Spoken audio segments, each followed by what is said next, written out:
এবং আজকে আমরা শিখতে চলেছি ফটোশপের 6 নম্বর ক্লাস এবং আজকে এই ক্লাসে আমরা শিখব ফেদার নিয়ে আলোচনা করব এবং ফেদারের কাজগুলো আমরা আজকে শিখে নেব।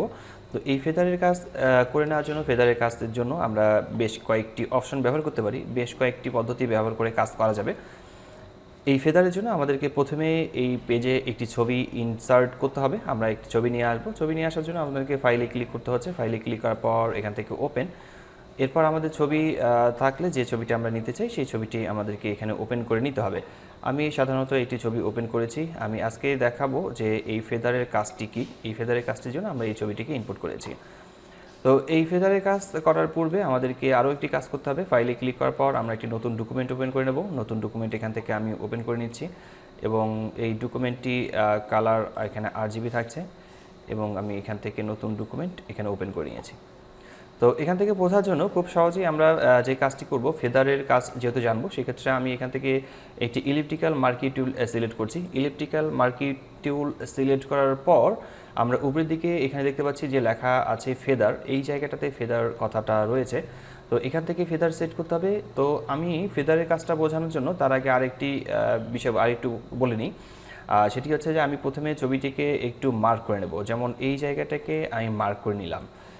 তো এই জায়গাটাকে মার্ক করে নেওয়া হয়ে গেলে, যেমন আমি মুভ টুলে ক্লিক করলাম। মুভ টুলে ক্লিক করার পর এই ছবিটাকে ধরে আমি এখানে নিয়ে আসছি। তো ছবিটা এখানে নর্মালি এখানে আসছে।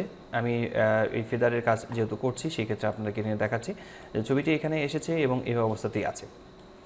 এখন আমি যদি আবার ঠিক এখানে আসি, এখানে এসে সিলেক্ট করে নিই। সিলেক্ট করে নেওয়ার পর যদি আমি ফেদার অ্যাড করতে চাই, যদি আমি ফেদার অ্যাড করতে চাই তাহলে কি হবে? এই ছবিটাতে রাইট বাটন ক্লিক করেও ফেদার অ্যাড করা যাবে। আর এখানে আমি প্রথমে এলিপ্টিক্যাল টুলটিকে সিলেক্ট করে নেওয়ার পর এরপর আমি এখানে রাইট বাটন ক্লিক করছি।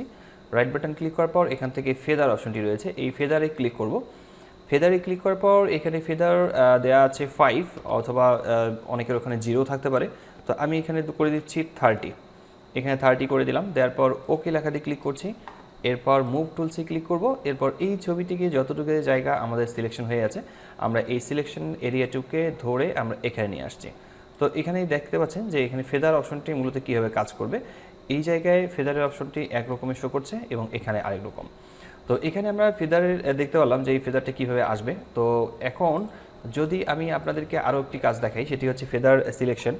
এখান থেকে ফেদারকে আমরা সিলেক্ট করে দিতে পারি। এখান থেকে ফেদারের সাইজ আমরা ঠিক করে দিতে পারি যে ফেদার কত সাইজে থাকবে। তো আমি এখানে ফেদারের এখানে যে আছে PX দেওয়া আছে 0px, এই 0px হচ্ছে পিক্সেল। আমি এখানে 25 এন্টার প্রেস করব। আমি 25 লিখলাম। আমি এখানে 25 লেখার পর PX কথা লিখেছি। লেখার পর এখন যদি আমি এই জায়গাটিকে সিলেক্ট করে নিই, সিলেক্ট করে নেওয়ার পর মুভ টুল ক্লিক করে এখান থেকে যদি ট্র্যাক করে এখানে এসে ছেড়ে দিই, তাহলে দেখতে পাচ্ছেন এটা আরেক রকমের হয়েছে। তো আমি এই ছবিটিকে একটু ছোট করে নেব। ছোট করে নেওয়ার পর তাহলে একটু বুঝতে সুবিধা হবে। তো বুঝতে পাচ্ছেন যে ছবিটি কিভাবে আসছে এবং এই ছবিটি একরকমভাবে আসছে, এটি একরকমের আসছে। এই তিনটি ছবি আলাদা আলাদাভাবে আসছে। ঠিক ফেদারের কাজ এটি।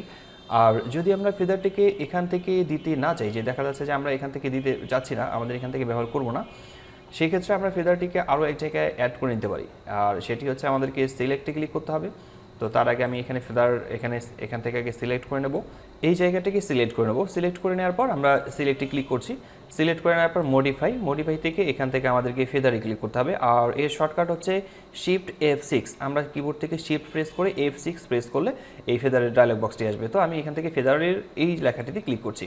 তো এখানে আমরা দিয়েছিলাম 33 এবং 30 দিয়েছিলাম এবং আমরা এখানে যদি 35 করে এন্টার প্রেস করি অথবা ওকে লেখা দিয়ে ক্লিক করে নিতে পারি। মুভ টুলসে ক্লিক করার পর আমরা এই জায়গা থেকে সিলেক্ট করে এখানে নিয়ে আসছি। তো বুঝতে পারছেন যে এখানে ফেদারের কাজটি কীরকম হচ্ছে। আর এটিকে আমি আরেকটু ছোট করে নেব। তো একটি মূলত এক এক রকমের আসবে। তো এই ফেদার এইভাবে সিলেক্ট করতে হয় এবং ফেদার সিলেক্ট করার নিয়মটা হচ্ছে এটি। আর সিলেকশন নিয়ে তো গত ক্লাসে কথা হয়েছিল এবং গত টিউটোরিয়ালে আমরা সিলেকশন নিয়ে কথা বলেছিলাম। তো ফেদার নিয়ে আজকের ক্লাসটি এই পর্যন্ত থাকলো।